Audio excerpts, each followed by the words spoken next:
Hi friends, welcome to Shiva job updates channel. This is Shivaprakash. So మీకు ఒక job update తెచ్చానండి. Bharat electronics limited public sector undertaking government of India central government jobs నుండి కొన్ని పోస్టులు పడినవి. ఇవి BTech వాళ్ళకి ఎలిజిబిలిటీ ఉంది. అవేంటో ఇప్పుడు చూసేద్దాం. సో ముందుగా ప్రొఫెషనరీ engineer electronics E2 grade. So దీనిలో 175 పోస్టులు ఉన్నవి. నెక్స్ట్ ప్రొఫెషనరీ ఇంజనీరింగ్ మెకానికల్ 109 పోస్టులు ఉన్నాయి. అలాగే ప్రొఫెషనరీ ఇంజనీర్ కంప్యూటర్ సైన్స్ 42 పోస్టులు ఉన్నాయి. ప్రొఫెషనరీ ఇంజనీర్ ఎలక్ట్రికల్ E2 గ్రేడ్ 14 పోస్టులు ఉన్నాయి. సో వీటి ఎలిజిబిలిటీ చూసేస్తే మనం ప్రొఫెషనరీ ఇంజనీరు ఎలక్ట్రానిక్స్ చూసుకుంటే దానికి బీటెక్ ఎలక్ట్రానిక్స్ అండ్ కమ్యూనికేషన్, అలాగే ఎలక్ట్రానిక్స్ అండ్ టెలికమ్యూనికేషన్ నుండి బీటెక్ ఆర్ బీఈ చదివి ఉండాలి. Probationary engineer E2 mechanical, BTech mechanical కానీ బీఈ మెకానికల్ కానీ చేసి ఉండాలండి. అలాగే ప్రొఫెషనరీ ఇంజనీరింగ్ కంప్యూటర్ సైన్స్కి కంప్యూటర్ సైన్స్ ఇంజనీరింగ్ కంప్లీట్ చేసి ఉండాలి. ఎలక్ట్రికల్కు ఎలక్ట్రికల్ అండ్ ఎలక్ట్రానిక్స్ కంప్లీట్ చేసి ఉండాలి. సో ఈ రిజర్వేషన్ చూసుకుంటే ఇక్కడ మొత్తం ఓవరాల్గా 340 పోస్టులో 139 అన్రిజర్వ్డ్ కింద ఉన్నాయి. ఎకనామికల్లీ వీకర్ సెక్షన్కి వచ్చేసి 34, ఓబీసీ 91, ఎస్సీకి 51, ఎస్టీకి 25, టోటల్గా 340 ఉన్నాయండి. సో ఈ ఎలిజిబిలిటీలో కంపల్సరీగా ఫస్ట్ క్లాస్ పాస్ అయి ఉండాలి, అంటే 60% ఉండాలి. అలాగే ఏఎంఐ చదివిన వాళ్ళు కూడా వీటికి ఎలిజిబుల్ ఉంటారు, డిస్టెన్స్లో ఏఎంఐ చేసిన వాళ్ళు.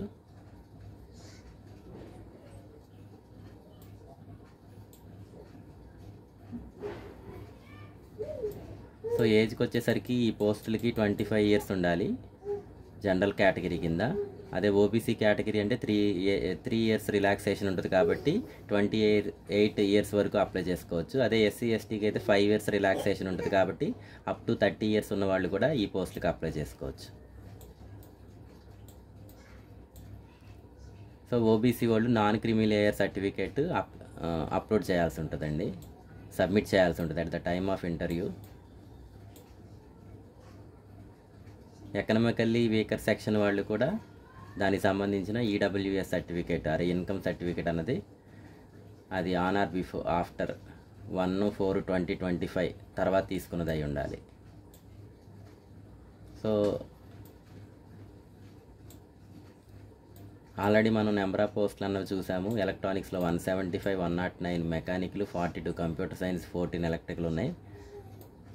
సో ఈసారి ఎక్కువ పోస్టులు ఉన్నాయి కాబట్టి అప్లై చేస్తే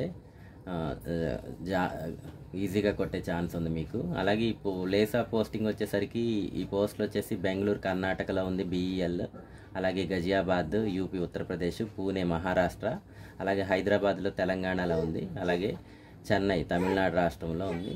అలాగే మచిలీపట్నం మన ఆంధ్రప్రదేశ్లో కూడా మచిలీపట్నం బీఈఎల్లో ఉంది కాబట్టి సో మనకి దగ్గరగా కూడా ఉంటుంది. అప్లై చేసుకుంటే ఏమైనా పోస్ట్ కొట్టారంటే చాలా దగ్గరగా కూడా పోస్టింగ్ రావచ్చు. అలాగే హర్యానాలో పంచకుల, అలాగే ఉత్తరాఖండ్ కోట్ద్వారా అండ్ మహారాష్ట్ర నావీ ముంబై. సో ఈ ప్లేసుల్లో పోస్టింగ్ ఉంటుంది. సో ఈ పోస్టులకు అప్లై చేయాలంటే లాస్ట్ డేట్ 14/11/2025, అంటే ఇంకా మనకి నెక్స్ట్ మంత్ 14 వరకు ఉంది టైము. సో దీనికి వచ్చేసి అప్లికేషన్ ఫీజు టోటల్గా 1000 ప్లస్ జిఎస్టీతో కలిపి 1180 రూపీస్ ఉంటుందండి. ఓబీసీ జనరల్ ఈడబ్ల్యూఎస్ వాళ్ళు 1180 రూపీస్ టోటల్గా పే చేయాల్సి ఉంటుంది. ఎస్సీ ఎస్టీ వాళ్ళకి అయితే కనుక పీడబ్ల్యూడీ అయితే ఈ ఫీజు నుండి ఎగ్జంప్షన్ ఉంది. సో వాళ్ళు ఏం ఫీజు కట్టక్కర్లా. సో ఈ సెలక్షన్ వచ్చేసరికి వీటి కంప్యూటర్ బేస్డ్ టెస్ట్ ఒకటి ఉంటుంది. సో ఆ computer based test short list అయిన వాళ్ళు 1:5, అంటే ఒక పోస్ట్కి 5 నెంబర్స్ చొప్పున పిలుస్తారండి ఇంటర్వ్యూకి. సో ఈ కంప్యూటర్ టెస్ట్లోకి వచ్చేసరికి 85 మార్క్స్, ఇంటర్వ్యూ 15 మార్క్స్ తీసుకుని టోటల్గా 100 మార్క్స్కి క్రైటీరియా కింద తీసుకుంటారు. సో దీని టెస్ట్ సెంటర్లో కూడా మీరు ఆన్లైన్లో అప్లై చేసేటప్పుడు చూస్ చేసుకోవచ్చు. నియరెస్ట్ సెంటర్ దగ్గరలో ఉన్న సిటీకి మీరు పెట్టుకోవచ్చు. ఈ టెస్ట్ డ్యూరేషన్ వచ్చేసి 120 మినిట్స్, అలాగే 125 క్వశ్చన్స్ ఉంటాయి. ఆ 125లో 100 టెక్నికల్ క్వశ్చన్స్ ఉంటాయి, అంటే based on electronics and communication వాళ్ళు electronic communication core subject 100 technical questions ఉంటాయి. అలాగే జనరల్ ఆప్టిట్యూడ్ కింద ఒక 25 ఉంటాయి. టోటల్ 125 క్వశ్చన్స్ ఉంటాయి. సో దీనిలో నెగిటివ్ మార్కింగ్ ఉంది 1/4, అంటే 4 రాంగ్ ఆన్సర్స్కి ఎక్స్ట్రాగా ఒక మార్క్ అన్నది కట్ చేస్తారు. సో అందువల్ల ఏంటంటే ఈ కంప్యూటర్ బేస్డ్ టెస్ట్ రాసేటప్పుడు చాలా జాగ్రత్తగా అటెంప్ట్ చేయాలి. ఆల్రెడీ సిలబస్ చెప్పాను, కోర్ సబ్జెక్టే ఉంటుంది. ఎలక్ట్రానిక్స్ కమ్యూనికేషన్ ప్రొఫెసర్ ఇంజనీరింగ్ అంటే ఎలక్ట్రానిక్స్ అండ్ కమ్యూనికేషన్ సబ్జెక్ట్ మీద ఉంటుందండి. అలాగే మెకానికల్కి మెకానికల్ సబ్జెక్టు, ఎలక్ట్రికల్కి ఎలక్ట్రికల్, కంప్యూటర్ సైన్స్.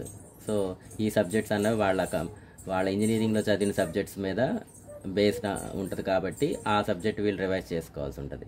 మ్యాక్సిమం చాలామంది గేట్కి ప్రిపేర్ అవుతారు కాబట్టి ఆ గేట్ సబ్జెక్ట్స్ దీనికి రిలవెంట్గానే ఉంటాయి కాబట్టి గేట్కి ప్రిపేర్ అయిన వాళ్ళు ఈజీగా ఈ జాబ్ కొట్టేయచ్చు.